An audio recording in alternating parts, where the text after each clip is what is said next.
Saudações, meninos e meninos, jovens do meu canal, do nosso canal, né? Parece que em breve estaremos de retorno, né? Hoje é dia 28, sexta-feira, 28 de agosto de 2020. Parece que em breve teremos um retorno, então essa talvez seja uma das nossas últimas aulas online. Ou não, enfim, isso fica com cada um de vocês.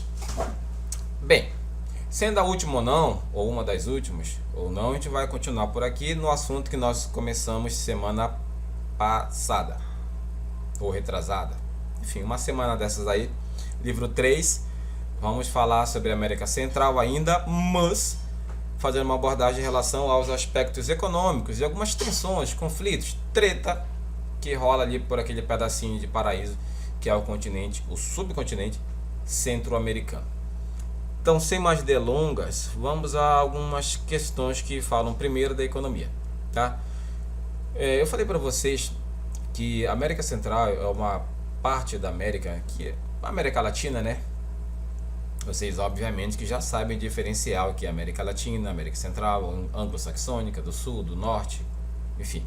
Então, a América Central ela faz parte da América Latina e, como toda a América Latina, o nosso passado, né, já que nós também somos América Latina, o nosso passado em comum é de muita exploração, é de muito roubo, diria até, né, de um passado, nosso passado é marcado por uma preocupação econômica apenas em sustentar o luxo das metrópoles. Então, assim como no Brasil, nunca houve uma preocupação por parte dos portugueses de fazer um projeto de desenvolvimento local aqui, e o projeto que tinha na verdade era roubar nossas riquezas e levar para Portugal. O mesmo vale para a América Central. O mesmo raciocínio vale para a América Central. Você só tira da equação os portugueses e aí você coloca espanhóis, franceses, ingleses, okay? Holandeses, esses povos que dominaram essa região do continente americano. Então, assim como no Brasil não houve um desenvolvimento econômico por séculos, e por séculos o nosso país ele ficou apenas como um país produtor de produtos primários, ou seja, da agricultura, da pecuária, da criação de animais, do extrativismo, a América Central também. Só que a América Central ela tem bem menos recursos naturais que o Brasil.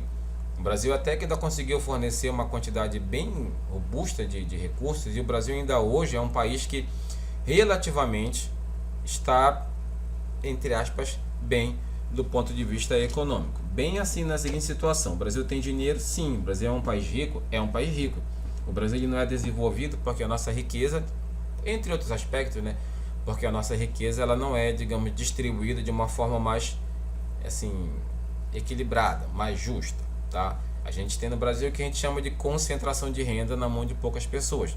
Poucas pessoas têm muito dinheiro, enquanto muitas, a maioria das pessoas, inclusive este pobre professor que vos fala, tem pouco ou quase nada. Chora logo. Bem, o ponto é que esse passado de exploração na América Central deixou marcas profundas até hoje. E a América Central ainda é, hoje, um país, um continente, uma região. Os países que compõem a América Central são, via de regra, países que ainda vivem à base da exportação de produtos primários, tá? E é claro que por conta disso esses países eles não possuem um grande desenvolvimento econômico, o que acaba influenciando também para que eles não tenham lá um grande desenvolvimento social, um IDH alto. Mas a gente vai ver a partir de agora algumas situações que, digamos assim, contribuem para esse cenário. Beleza, Creuza? Então bora lá. Aspectos econômicos da América Central. O setor primário é uma importante fonte de recursos para a região. Entre as principais culturas agrícolas estão, eu tenho um ponto para ser direto pelo ponto, né? O setor primário é uma importante fonte de recursos para a região. Ponto. Entre as principais culturas agrícolas estão, cara, percebe que são produtos tropicais, né? Cana-de-açúcar, cacau, café, banana. Inclusive, muitos dos países da América Central e até mesmo o Brasil ficaram conhecidos de forma pejorativa como República das Bananas. República das Bananas tem um duplo sentido aí. É porque, na verdade, eram países que exportavam muitas bananas e outros produtos tropicais. E principalmente porque o nome banana ele não serve para denominar apenas uma fruta, ele serve também como uma espécie de xingamento, por assim dizer, né, para pessoas que aceitam tudo, pessoas que são ali tipo submissas demais, que deixam os outros fazerem o que quiserem com elas. É o popular besta, né? E os países da América Latina, eles eram repúblicas de banana porque eles ficavam praticamente na mão das metrópoles, e as metrópoles faziam o que bem entendiam com eles. Roubavam, maltratavam, pisavam, espezinhavam, enfim, tocavam terror e tudo bem. Então a América Central e a América Latina como um todo era conhecida como os países como repúblicas das bananas. Mesmo quando independentes, eles eram independentes mais ou menos, né? Eles eram independentes até que sabe aquele moleque assim, tipo, ah, pai, eu tenho 18 anos, eu mando em mim. Aí o pai vai dizer, tipo, tá bom, só que o carro que tu anda é meu, a comida que tu come é minha, eu que compro, a casa que tu mora é minha, então tu não manda em ti porcaria nenhuma. Ou seja, os países da América Central, da América Latina, eles eram independentes mais ou menos, tá? Bem mais para menos que para mais. Porém, continuemos. Então percebe que ó, a cana-de-açúcar inclusive, a plantação da cana-de-açúcar lá na América Central, ela acabou tendo influências aqui no Brasil, porque o ciclo da cana-de-açúcar no Brasil se encerrou com o início da plantação da cana-de-açúcar lá nas Antilhas, na América Central, pelos holandeses e por outros povos também, tá? Como a cana-de-açúcar deles conseguiu ser mais barata que a nossa, eles conseguiram um preço melhor, um preço mais barato, e é claro que eles conseguiram vender mais e a gente acabou quebrando, né? A cana-de-açúcar no Brasil dos portugueses foi perdendo espaço, foi perdendo mercado, até que os holandeses nos ultrapassaram de vez, e quem plantava cana-de-açúcar aqui no Brasil, ó, se deu mal. Bem, o cacau por causa do chocolate, o café sempre foi um produto que foi muito apreciado, é ainda hoje. Eu, por exemplo, adoro café. E os holandeses não, os europeus, né, de modo geral, tomam muito café, e desde sempre o café ele sempre foi um produto que foi muito exportado por aqui. E essas plantações, elas seguiam esse sistema de plantation, tá? Plantation. O que é plantation? Plantation normalmente são aquelas enormes propriedades de terra, são fazendas que ocupam quilômetros e quilômetros, hectares nesse caso, né? Milhares de hectares. Normalmente elas são destinadas à plantação de um único produto ou com pouquíssima variação. E essa plantação ela utiliza pouquíssima tecnologia e ela é voltada, via de regra, para o mercado externo, ou seja, a gente planta para exportar. Por exemplo, o café, que é a plantação de café na Guatemala. Esse café na Guatemala ele utiliza pouca tecnologia tanto em sua plantação quanto em sua colheita, em todo o processo.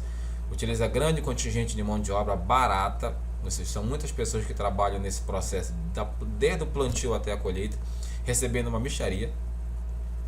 Essas produções de café elas acontecem em fazendas gigantescas, e esse café ele é quase todo ele vendido para fora. Esse é o sistema de plantation, ok? Esse sistema foi introduzido na América Central, na América Latina de modo geral, ainda no período colonial, e persiste até hoje, ok? Aqui plantação de banana na Costa Rica, República das Bananas. Então essa situação, esse setor primário você lembra, setor primário agricultura, pecuária, extrativismo. Setor secundário tem a indústria e construção civil, e setor terciário, o comércio e a prestação de serviço. Então o setor primário é o que mais de longe mais se destaca, apesar do crescimento também do setor terciário, que a gente vai já falar dele. A agricultura na América Central, de modo geral, olha, de subsistência, ou seja, a maioria dos produtores, que são pequenos produtores, produz para sobreviver, tira a sua parte para se alimentar, claro, e o resto é vendido nas feiras e nos pequenos mercados. E o principal destaque é o milho e as frutas tropicais, né? Os caras gostam muito de milho, cara, mas muito milho mesmo, não sei, enfim, gosto é gosto, né? Mas eles plantam muito milho, eles consomem muito milho, acho que é um povo galinha, não sei, mas é a questão que eles curtem muito, até porque os Estados Unidos também é o maior parceiro comercial de praticamente todos esses países da América Central. E nos Estados Unidos eles comem muito milho também, é outro povo galinha. Bom, se eu tenho um parceiro que compra muito uma coisa e eu tenho condições de plantar, de produzir muito essa coisa, automaticamente eu também vou plantar muito essa coisa para vender muito essa coisa, porque essa coisa me dá quanta coisa, enfim, dá dinheiro.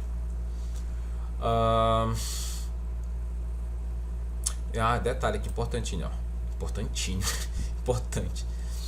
Cabe destacar que o setor primário é dependente das oscilações do mercado internacional, ou seja, dependendo de como tiver a situação dos países que compram, Estados Unidos e vários países da Europa, por exemplo, essa produção, essa venda, ela pode ser grande ou pode ser pequena, ou seja, quando os países desenvolvidos enfrentam algum tipo de crise, automaticamente essa venda desses produtos acaba dando uma quebradinha e automaticamente os países que exportam, no caso, os países da América Central também dão uma quebrada, tá?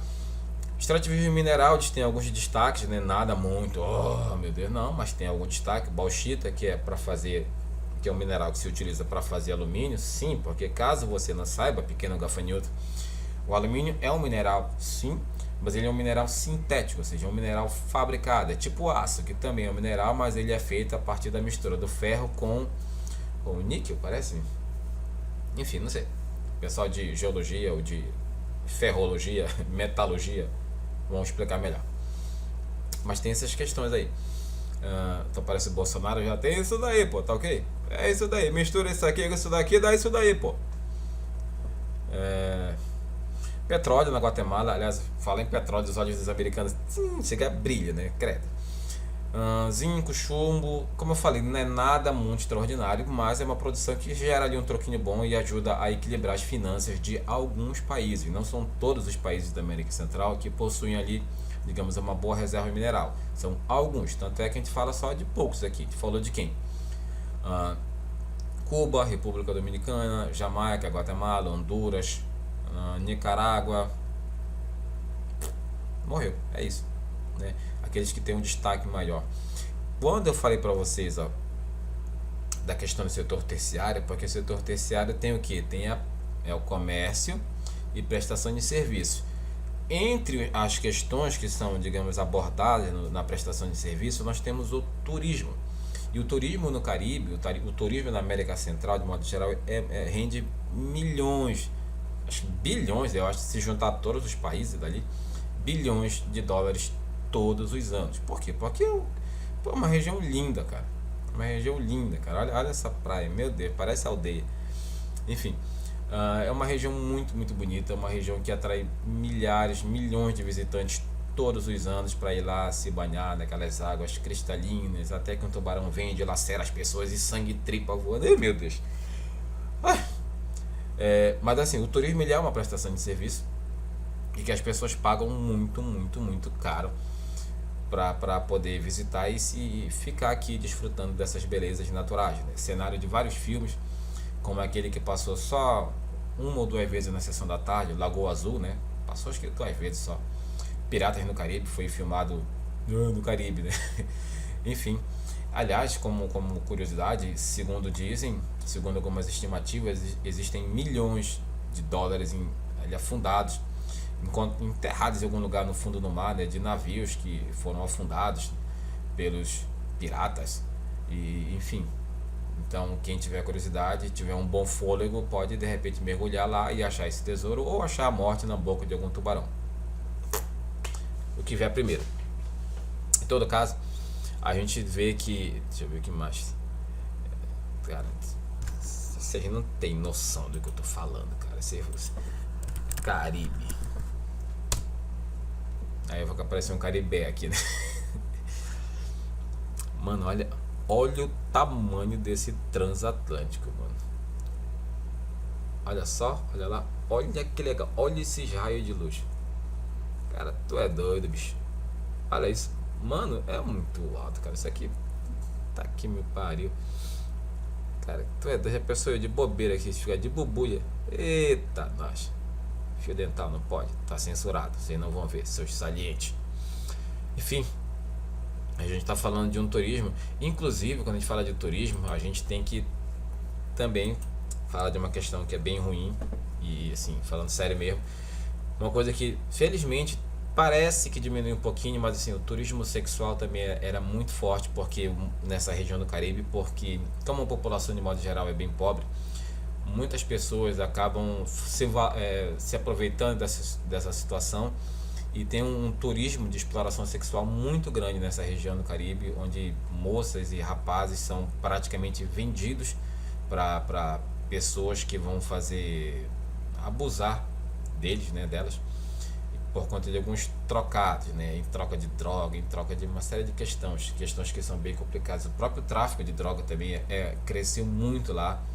Tudo bem que como a polícia americana, o DEA, que é o Departamento de Combate a Narcóticos, ele fez várias ações lá, deu uma diminuída, mas o tráfico de drogas ainda é muito forte lá, rende também milhões e milhões de dólares, bilhões provavelmente, todos os anos, e ele vem sendo combatido. Então a gente percebe que, assim, quando a gente fala de questões econômicas, a gente falou do turismo, a gente falou da agricultura, que são atividades legais, porém existem também essas outras atividades paralelas, ilegais, que também movimentam muito dinheiro. Por exemplo, tem a questão dos paraísos fiscais. Os paraísos fiscais são o seguinte: aqui no Brasil, se você tem uma conta bancária, se você vai abrir uma conta bancária, digamos, tu vai ali no Banco do Brasil ou qualquer banco e abre uma conta.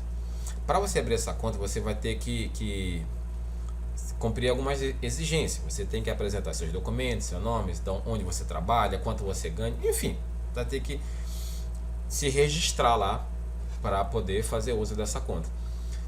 Nesses paraísos, e por que isso? Porque se acontecer alguma coisa, se der alguma merda, o banco tem como identificar você, o banco tem como saber quem você é, ele tem como te responsabilizar legalmente. Ele não o banco, no caso, a justiça. Nos paraísos fiscais não tem nada disso. Para você depositar seu dinheiro lá, você só precisa abrir a conta, você não precisa nem dizer quem você é. Você diz, olha, eu quero abrir uma conta. O banco vai dizer, só um momento, quanto você quer depositar? 1 bilhão de dólares. Um momento, tá aqui, a conta tá aqui, só deposite. O banco vai te dar um número, você com base nesse número vai depositar.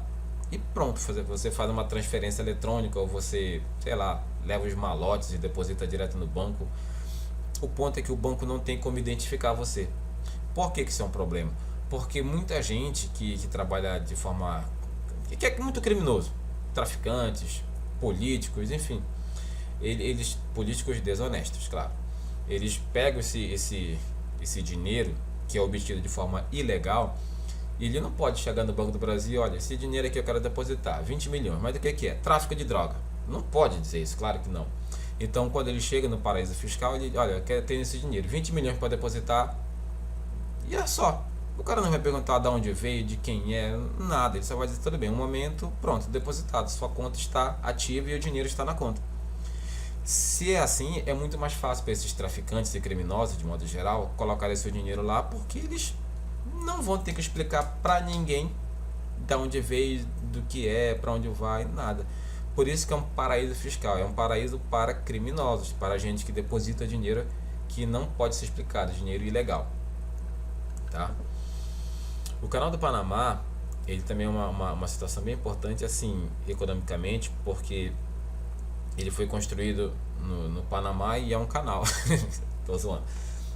O Panamá, ele é um país que fica na América Central, ele é um país relativamente estreito. Ele é um país que tem uma localização geográfica bem interessante, porque além dele ser fininho, ele fica bem entre o Oceano Atlântico e o Oceano Pacífico. E os navios que querem passar do Oceano Atlântico para o Oceano Pacífico, antes do Canal do Panamá, eles tinham que fazer uma volta. Deixa eu mostrar aqui, não sei se é... nem precisava ter saído daqui.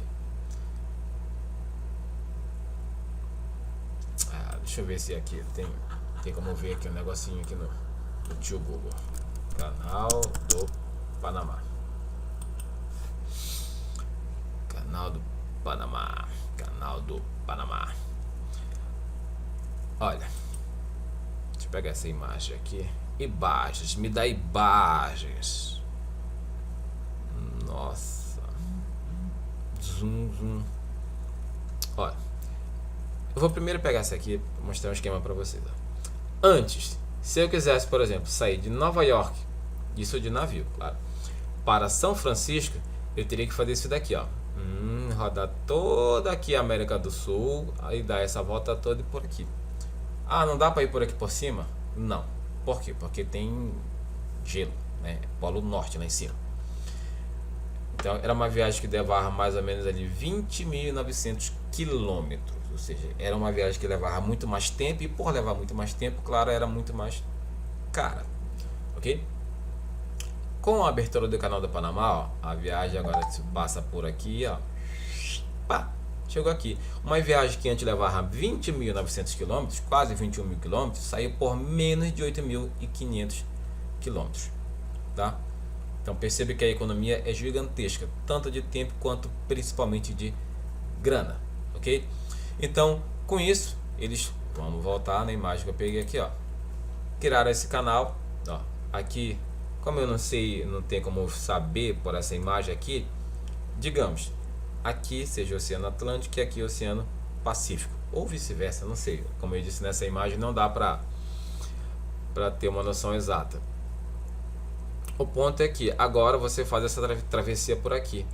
Você para aqui, por exemplo, tem essas eclusas aqui, ó, o seu navio ele entra aqui.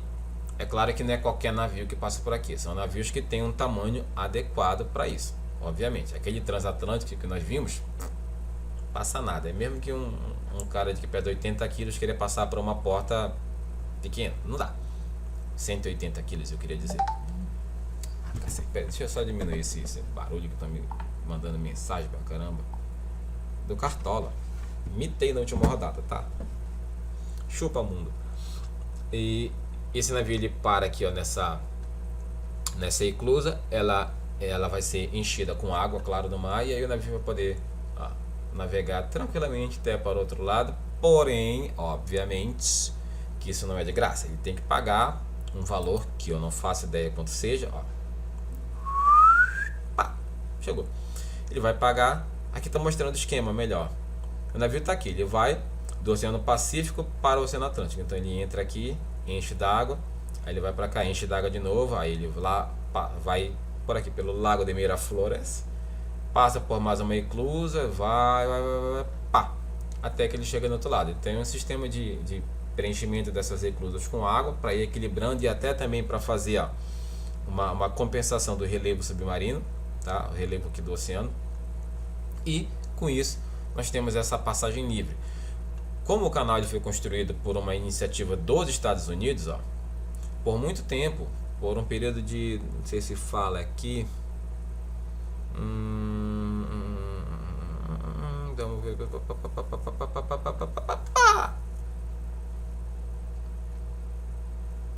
Tá aqui, ó. O canal ele foi construído em 1800, começou a ser construído em 1881 e foi concluído em 1914. E por esse período de 1914 até 1999, o canal ele ficou sendo propriedade dos Estados Unidos. Ou seja, o Panamá, o país Panamá, ele recebia até uma pontazinha pela passagem desses barcos. Porém, a maior parte dessa grana ficava com os Estados Unidos. De 99 para cá, o Panamá passou a ser o dono, entre aspas, dono mesmo, valendo do canal, e os recursos que entram através dessa passagem de navios, que são muitos, a gente está falando de milhões de dólares, ficam com o Panamá. Mano, eu li agora aqui, ó. De acordo com as projeções realizadas pela ACP, que é a ACP, Autoridade do Canal do Panamá, a ampliação que estão querendo fazer até 2025 vai gerar um rendimento superior a 3 bilhões de dólares. Eu não sei nem quanto é que é isso, 3 bilhões, claro, mas assim, de dinheiro, será que enche um quarto desse? Não sei, é muito dinheiro, meu Deus do céu, Deus me ajude, que um dia eu consiga 1% disso. E eu falei para vocês lá no livro 2, que nós tínhamos os blocos econômicos, né? Na América do Norte nós temos o NAFTA, que é o North American Free Trade Agreement, fresco, que é o acordo de livre comércio da América do Norte. Na América Central nós também temos ali, tem a CARICOM, parece Maricón, é a Comunidade do Caribe, que é um bloco econômico composto por 15 países, que eles têm essa como todo bloco econômico, ou pelo menos a maioria deles, eles têm essa não é missão, né, função, eles têm um acordo de ajuda mútua, ou seja, há acordos que facilitam o comércio entre eles, com tarifas mais baratas e, obviamente, com tarifas mais altas para países que não fazem parte desse bloco econômico. Então, todo e qualquer bloco econômico, via de regra, ele na verdade é uma espécie de associação, um acordo entre os membros para que entre si o comércio seja facilitado, para que o comércio entre eles seja facilitado a partir do momento que você retira certos impostos e você facilita com que o país A possa vender o seu produto dentro do país B e vice-versa, ok? Bem, é um bloco que foi criado em 73 e é um bloco assim que tem como eu disse, principal parceiro comercial do bloco os Estados Unidos. Então, praticamente a maioria da economia gerada dentro desse bloco econômico é através de negócios com os Estados Unidos e também com alguns dos principais países da Europa, né, que são os principais compradores. É um PIB de 78 bilhões de dólares. PIB, vocês estão ligados que PIB significa Produto Interno Bruto. Então, Produto Interno Bruto é a soma de todas as riquezas produzidas por esse país, ou neste caso, por esse bloco, em um ano. Então, em 2016, esse bloco, o CARICOM, ele gerou um PIB, ou seja, gerou de riquezas totais 78 bilhões de dólares, tá? É uma grana muito alta, claro, mas se comparado com outros PIBs de outros países, de outros blocos, a gente vai ver que na verdade é até pouco, claro, pouco, levando em consideração que a gente está falando de blocos muito, muito ricos. Quando a gente fala em tensões e conflitos. Falar sobre as tensões e conflitos na América Central é falar sobre um passado que envolve Guerra Fria, que envolve uma série de aspectos aí.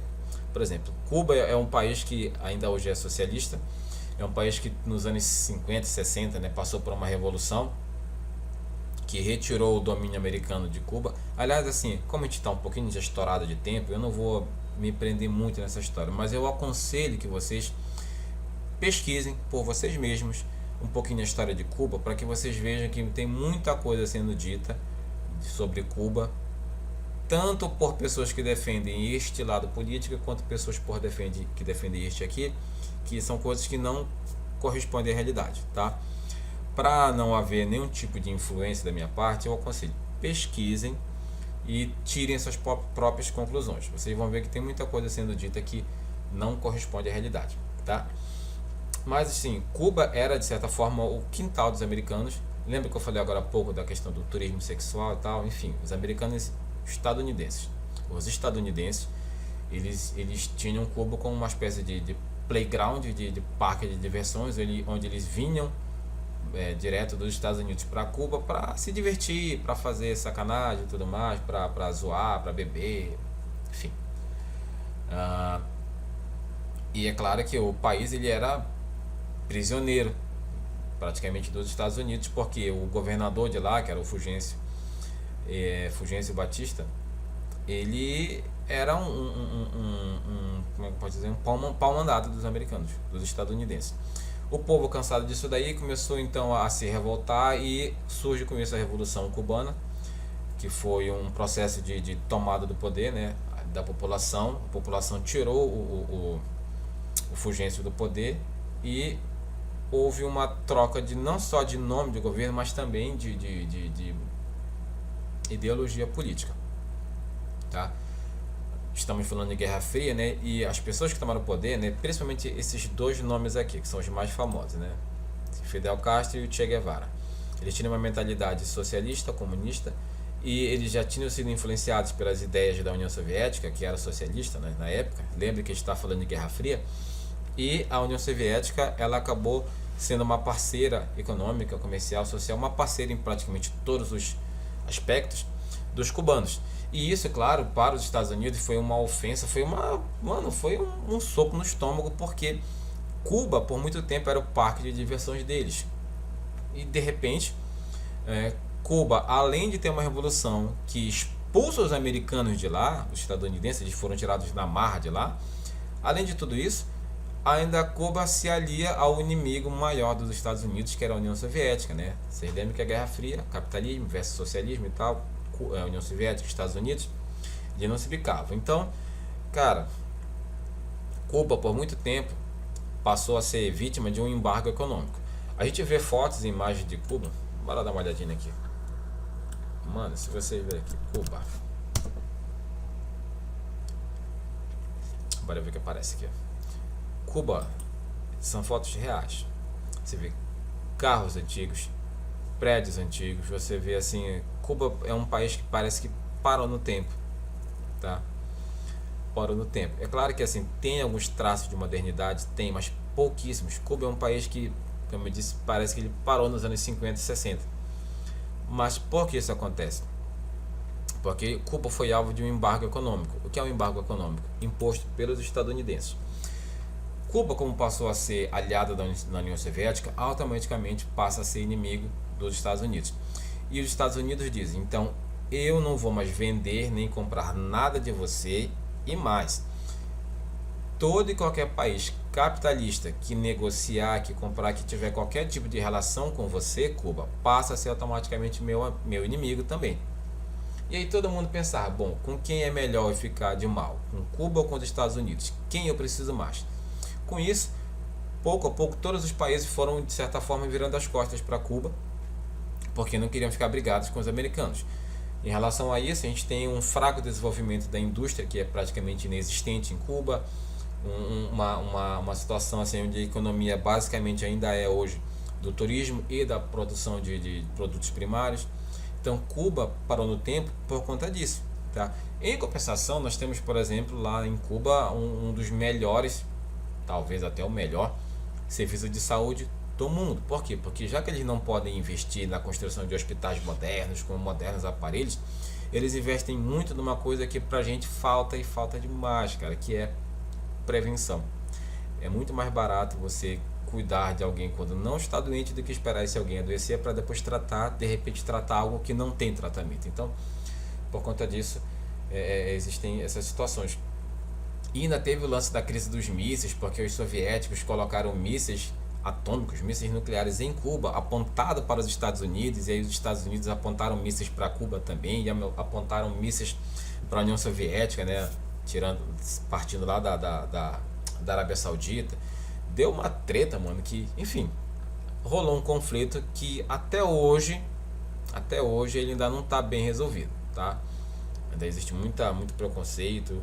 Existem até umas teorias fantásticas que a CIA, a Central de Inteligência Americana, ela tentou ao longo dos anos 60 e 70 matar o Fidel Castro de várias maneiras diferentes, cara. Tentaram envenenar o charuto dele, tentaram matar ele com mergulhadores, né? Tipo, queriam disparar de baixo d'água. Mano, umas tentativas muito, sabe?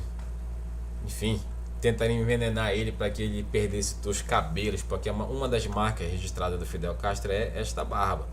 E iriam envenenar ele com um tipo de substância que ele não iria morrer, mas iria cair a barba, o cabelo. Será que jogaram em mim? Por isso que meu cabelo caiu? Acho que não. Enfim, treta maligna. Olha, como disse, Cuba, um país que eu tenho muita vontade de visitar. E como eu disse, de alguns anos pra cá, né, de 2014 pra cá, tá, é o que eu tô falando aqui, bem aqui, ó. Uma reaproximação histórica entre Cuba e Estados Unidos, tá? É claro que com a chegada do Trump, desgraçado, essa renegociação ela ficou parada. Por quê? Porque o Trump é um cara escroto, igual um que a gente tem aqui. O Haiti também, o Haiti é um país interessantíssimo, é um país muito pobre. Deixa eu ver aqui, tá em quanto tempo? Meu Deus, já vai acabar. O Haiti é um país muito pobre, o país mais pobre da América de modo geral, só que é um país que tem uma história muito interessante. É um país que pela primeira vez, possivelmente na história do mundo, né, teve uma revolução liderada, conduzida por escravos que chegou ao poder. Eles tiraram o ditador e assumiram o poder, os escravos, a revolta dos escravos, né? E só que, claro, eles também sofreram represálias por isso.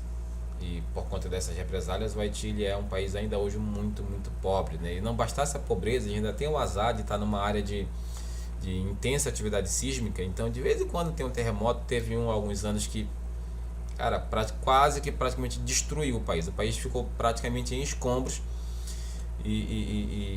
Tipo, já não bastasse a pobreza, ainda tem essa questão. Mas é uma história muito bacana. Eu aconselho que vocês dêem uma pesquisada, dêem uma olhada, porque tem muita coisa interessante para ver lá.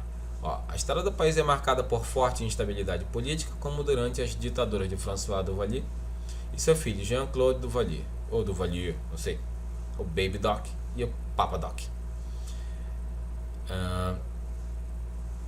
Deixa eu ver se fala aqui sobre a questão do... A questão...